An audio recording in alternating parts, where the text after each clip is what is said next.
A man is behind bars now, accused of making threats on social media about a vigil planned for conservative activist Charlie Kirk. Police say the 19-year-old posted comments on Facebook threatening to turn that event into danger. KENS 5's Vanessa Croy has more on what police say unfolded. According to an arrest warrant, the suspect admitted to police that he made those comments, even telling detectives he was just clowning around. But police didn't find it funny and took his words seriously. And now the 19-year-old man is behind bars facing a serious charge.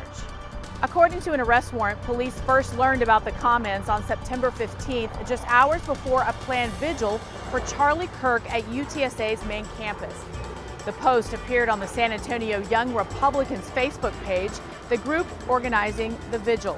According to the arrest warrant, 19-year-old Zaylin Dunbar responded to the thread with a chilling message saying, quote, "I'm going to make sure this won't be a good or comforting vigil. Y'all watch and see." Police say the threats didn't stop there. Dunbar then alluded to using a Ford F-250 as a weapon. He goes on to say, "I wouldn't advise trying to stop a Ford F-250 diesel truck. Show y'all how much Charlie really means." That is according to an arrest warrant. Later that same day, police showed up at Dunbar's home. Officers say he then admitted to writing the comments, telling them he thought it was just a joke. But detectives say he also acknowledged the post could be perceived as threats. And when asked if it was worth it, Dunbar told detectives, "I did what I did and can take the consequences." The vigil went on as planned, but Dunbar is now facing a terroristic threat charge. Dunbar is still in jail this morning after being arrested by UTSA police. He's being held on a $40,000 bond. Vanessa Croy, KENS 5. The Camp Mystic is set to reopen next year after the 4th of July's deadly flooding. 27 campers and counselors lost their lives in this devastating flood that hit the Texas Hill Country. Owners sent out notifications on Monday announcing a number of rebuilding projects underway for next summer's reopening. Camp Mystic leaders said they're implementing those new safety tools and safety protocols, including moving cabins away from dangerous floodplains. The camp also said it will build a memorial to those killed in the flooding. All right, you've got to see this here. This is dash cam video of the moment a driver ran from police by jumping a partially open bridge. It happened in Seattle, and it started as a chase in the middle of the day on September 17th. Officers tried stopping this driver with a stolen license plate, but lost sight of the car. Shortly after, police say they spotted the car stopped in traffic on a bridge, and as police closed in, the driver began to swerve into oncoming traffic, broke through a safety gate, and sped onto the partially raised bridge. Oh, it's like the Dukes of Hazzard, son. Couldn't believe what they did. It was pretty bold. It's like a scene out of a movie. The chase ended with the driver abandoning the car. So far, no one has been arrested, so the person did get away after all. And more crazy video here, but this is quite a story. 2 police officers in Southern California being hailed as heroes after they rushed into this burning home and saved a bedridden woman. Their actions were all captured on body cam video. Jasmine Vale spoke with those officers, and they say they were just doing their job.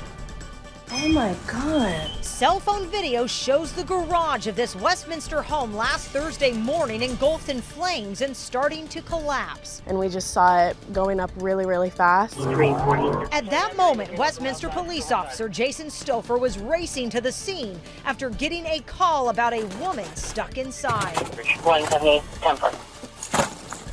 With his body camera rolling, Stouffer sprints toward the burning house. By that time, all the windows had already popped. The car was now on fire, and the tires were starting to pop on that as well. It was just too hot to get through that front door. The only choice he had was to break through the bedroom window. Tore open the screen, ripped open the window, kicked in the blinds that were there, and that's where I encountered the elderly female. Okay, be careful, okay, ma'am? Standing there complaining that she couldn't breathe, she couldn't get out of the home. Luckily, her bedroom door was closed, containing most of the smoke. His partner, Officer Bao Tuan Vu, pulled up just minutes later. Immediately observed the garage on fire. I don't know exactly where my partner is inside the house at this time. I then attempt to go into the front door, but due to the fire from the garage spreading to the front door, I was unable to make access. Officer Vu says he was running toward the back of the house when he just happened to hear his partner yelling for help from that bedroom window. Lift her up. Again, every second is precious. It's a life or death matter. Luckily, my partner gave me the heads up, like, hey, I'm here. This is where you can find me. I got you, ma'am. Working together, Officer Vu lifted the woman out of that bedroom window to safety. It was crazy. Like my family and I were saying, he just picked her up and ran across the street and dumped her on the house next door's porch. The Orange County Fire Authority says another person was also rescued from the home along with a cat and a dog. I talked to her this morning. She's doing well. These officers say it's all part of the job. Luckily, we got there on time. I don't do that for the recognition. Neighbors call it nothing short of heroic. I definitely would call the police heroes in this situation. Absolute heroes. Absolutely great job. So the woman was treated for smoke inhalation at the scene. There is no word on what caused the fire still. 20th, 2016, SAPD Detective Benjamin Marconi was shot and killed in his patrol car outside of police headquarters. The search for his killer and the dramatic trial dominated headlines. In our latest true crime essay documentary, we're going to take a look back at how the crime and trial unfolded and honor Marconi's remarkable life and career. Here's a preview. Our condolences to the family, and may the good Lord give them the strength to carry on. I feel so sorry for the family.